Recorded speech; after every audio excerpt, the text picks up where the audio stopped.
Hello friend, ये induction cooker आपका आई plus company का है और आप ये देख पा रहे हो कि इसमें E9 आ रहा है। आपके सामने हम इसका E9 का फाइल निकाल के दिखाएंगे और वीडियो को लाइक करना है, सब्सक्राइब करना है, वीडियो के एंड तक बने रहना है।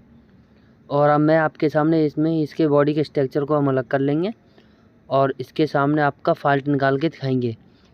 ये आप यहाँ देख पा रहे हो कि इसमें इसके जंपर टूटे हुए हैं। इस वाले मॉडल में यह चाइनीज़ होता है आपका, और कभी भी आपके सामने ये वाली प्रॉब्लम आती है तो पहले जो आपका 3.3 कैपेसिटर लेटा वाला लगा हुआ है उसमें आपको वहाँ से वहाँ तक आप ये जंपर देख पा रहे हो जहाँ मैं इस टाइम चिमटी से काम कर रहा हूँ, उसको लगा देना है। ये हमारे पास पहले भी बनने आया था, इसमें जब भी इसका E9 का फाल्ट आया था और अब इसमें दोबारा इसमें E9 का फाल्ट आया है। अब हम आपके सामने इसका E9 का फाल्ट आपके सामने निकाल के दिखाएंगे। तो सबसे पहले क्या करना है, E9 के फाल्ट में मैं पहले भी आपके सामने वीडियो डाल चुका हूँ और एक मैंने आपके सामने फ़िलिप्स वाले में डाली है।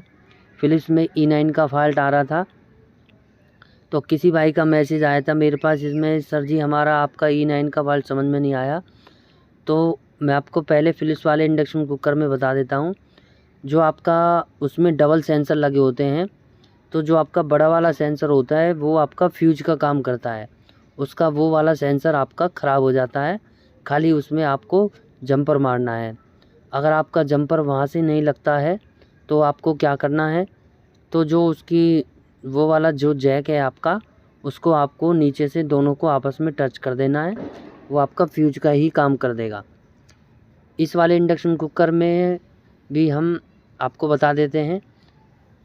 इस वाले इंडक्शन कुकर में जो आपका ये लेटे वाला 3.3 कैपेसिटर लगा हुआ है, सबसे पहले तो आपको वो चेंज करना है। और उसको चेंज करने के बाद भी आपका अगर E9 का फाल्ट निकलता है तो उसके साथ आप ये देख पाए होंगे हमने इसमें टिन वायर लगा के आपको खाली वो प्रिंट जोड़ देना है। और उसके बाद भी अगर आपका फाल्ट नहीं निकलता है तो आपके सामने जो मैं अब इसमें टिन वायर लगा के ये जो आपका है डायोड पे पिन पे जाता है, 3.3 कैपेसिटर से आपके डायोड पे जाता है, आप ये देख पाओगे। तो आपको इसमें टिन वायर लगा के आपको प्रिंट इसका जोड़ देना है और जैसे ही आप प्रिंट जोड़ दोगे तो आपके इंडक्शन कुकर में आपका E9 का फाल्ट निकल जाएगा। ये आपका सूर्या का हुआ, आई प्लस हुआ, ये चाइनीज़ इंडक्शन कुकर होते हैं और ज़्यादातर ये सब जो इनमें फाल्ट बनते हैं उसका मेन कारण होता है ये सारे ही 2000 वाट के होते हैं। और वीडियो को लाइक करना है, सब्सक्राइब करना है, वीडियो के एंड तक बने रहना है। अब मैंने आपके सामने इसमें ये प्रिंट जोड़ दिया है। उसके बाद आप ये देख पा रहे हो कि इसका एक प्रिंट और जला हुआ है। ये आपका, ये यहाँ से आप ये देख पा रहे होंगे, ये आपका जंपर लगा हुआ है, जंपर से आपको रेजिस्टेंस पे देना है। ये भी मैं आपके सामने टिन वायर से मैंने जोड़ दिया है और टिन वायर से जोड़ने के बाद मैं आपके सामने इसको आपको चला के दिखाऊंगा। और अगर इस वाले इंडक्शन कुकर में बहुत ज़्यादा ये प्रॉब्लम आती है तो उसका मेन कारण यही होता है, इसके प्रिंट कट जाते हैं और इसकी पीसीबी बहुत ज़्यादा हल्की होती है। किन कारणों की वजह से ही आपका इंडक्शन कुकर E9 का फाल्ट, E4 के फाल्ट में फंस जाता है। और जो इससे पहले मैंने आपके सामने वीडियो डाल रखी है E4 की, उसका मेन यही मदरबोर्ड था, लेकिन उसमें क्या था, उसमें रेजिस्टेंस से ख़राब हो गई थी। और उसमें हमने क्या करा था, जैसे ही हम किसी भी सामान पे हाथ लगाते थे वही सामान झड़ जाता था। तो हमने उसमें 1K की और 100K की रेजिस्टेंस को चेंज किया तो उसका E4 का फाल्ट निकल गया। अब मैं आपके सामने इसमें मैंने आपसे बोला था कि अभी मैं आपके इसको चला के दिखाऊंगा, लेकिन चलाने से पहले जो इसकी मेन फंक्शन IC है उसको हम ड्राई सोल्डिंग कर लेंगे। और एक आध जो इसके प्रिंट ड्राई हुए पड़े हैं तो उनको भी हम सोल्डिंग कर देंगे।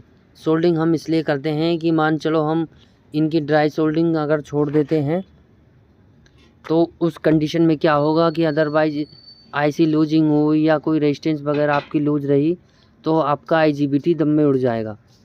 तो ये चीज़ का आपको ध्यान रखना है जो भी इंडक्शन कुकर आपके यहाँ बनने आता है। अगर आपकी मेन फंक्शन आपको लूजिंग लग रही है तो मेन फंक्शन आईसी को आपको सोल्ड कर देना है। ये आपका आई प्लस कंपनी 2000 वाट का इंडक्शन कुकर है। वीडियो को लाइक करना है, सब्सक्राइब करना है, वीडियो के एंड तक बने रहना है। अब मैं आपके सामने इसको सोल्ड करते ही जा रहा हूँ बार बार।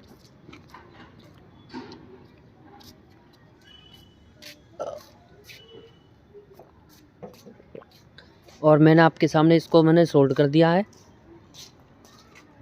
और सोल्ड करने के बाद मैं आपके सामने इसको फिट करके चलाऊँगा। अब मैं आपके सामने भी ये देख रहा हूँ कि कोई IGBT तो इसका लूज नहीं है, लेकिन इसका IGBT लूज नहीं है। और मैं आपके सामने इसकी चिमटी से भी इसके प्रिंटों को साफ़ कर लूँगा। अगर मान चलो इसका प्रिंट भी अगर कोई नेक भी टच रहा तो आपका IGBT उड़ जाएगा, इसलिए ये काम भी आपके सामने आपको कर लेना है।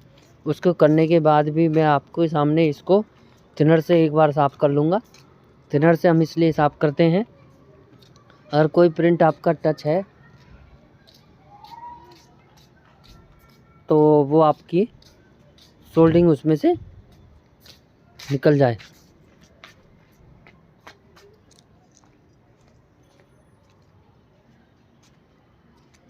और ये आपको काइंड मास्टर की वजह से आवाज़ सुनाई नहीं दे पा रही होगी, तो मैं अब ये पहले जब मैं चेक कर रहा था सबसे पहले आपके सामने, तो वो जंपर आपको मिल नहीं रहे थे। जैसे ही हमने इसमें टिन वायर लगाई है वो प्रिंट वहाँ से वहाँ तक मिल गया है और रेजिस्टेंस का भी वहाँ से वहाँ मिल गया है।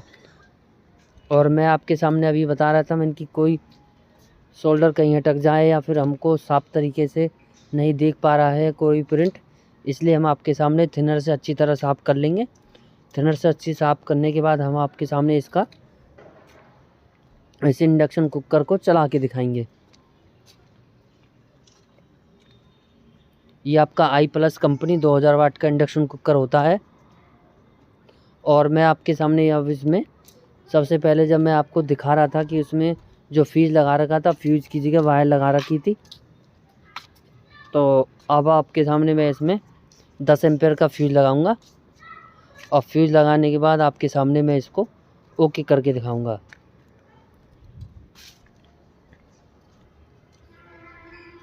ये आपका आई प्लस कंपनी 2000 वाट का इंडक्शन कुकर होता है। ये जो मैं आपको सबसे पहले बता रहा था, जो इसकी PCB होती है वो बहुत हल्की होती है, इस वजह से कि इसके प्रिंट जल जाते हैं। तो अब मैं आप ये देख पा रहे हो कि जब मैं आपके सामने इसका फ्यूज़ निकाल रहा हूँ तो फ्यूज़ निकालने में भी हमें बहुत ज़्यादा प्रॉब्लम आ रही है और आप ये देख पा रहे हो कि थोड़े गौर से देखोगे तो इसके प्रिंट आप ये देख पा रहे हो कि बिल्कुल ऐसे हो गए हैं, बिल्कुल मरे मरे से। अब मैं आपके सामने इसमें 10 एम्पेयर का फ्यूज़ लगा के और आपके सामने ओके करके दिखाऊंगा।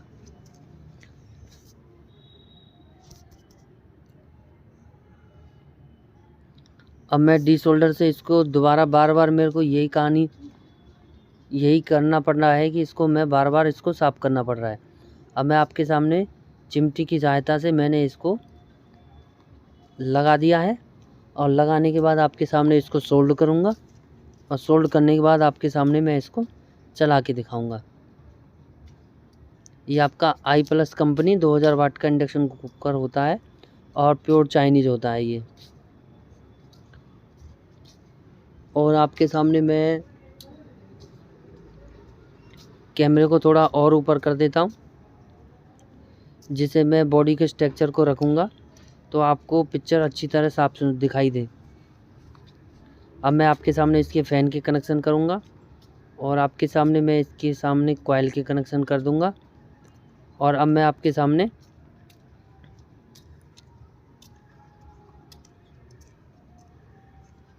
कीपैड के कनेक्शन करके और आपके सामने इसको ओके करके दिखाऊंगा। मैन तो आपको जो ध्यान रखना है, जब भी कभी आपके पास आई प्लस का इंडक्शन कुकर आता है या चाइनीज़ इंडक्शन कोई भी आता है, उसमें आपको यही ध्यान रखना है। सबसे पहले तो आपको 3.3 कैपेसिटर बदलना है। अगर 3.3 कैपेसिटर से आपके से चल जाता है तो ठीक है, अगर किसी का नहीं चलता है तो उसका जंपर आपको ये देख लेना है, जो आपका डायोड की तरफ जाता है उसको आप उसमें आपको टिन वायर से कनेक्शन कर देना है। या फिर आप पे कोई अच्छी सी वायर हो कॉपर की अच्छी वाली, तो आपको उस कॉपर वायर से आपको वहाँ से वहाँ तक कनेक्शन मिला देना है। मिलाने के बाद आपको फिर एक बार चेक कर लेना है मीटर से, वहाँ से वहाँ तक आपकी कंटिन्यूटी बोल रही है नहीं बोल रही। ये आपका i+ कंपनी 2000 वाट का इंडक्शन कुकर है और ये प्योर इम्पोर्टेड चाइना में होता है। वीडियो को लाइक करना है, सब्सक्राइब करना है, वीडियो के एंड तक बने रहना है। अभी आप ये देख पा रहे हो कि ये आपका इस टाइम 1800 वाट पे चल रहा है और कितनी ज़ोर से बर्तन को भी गर्म करके फिर उसके अंदर जो पानी है उसको खौला दिया है और आपका i+ कंपनी सेट ओके हो गया है 2000 वाट।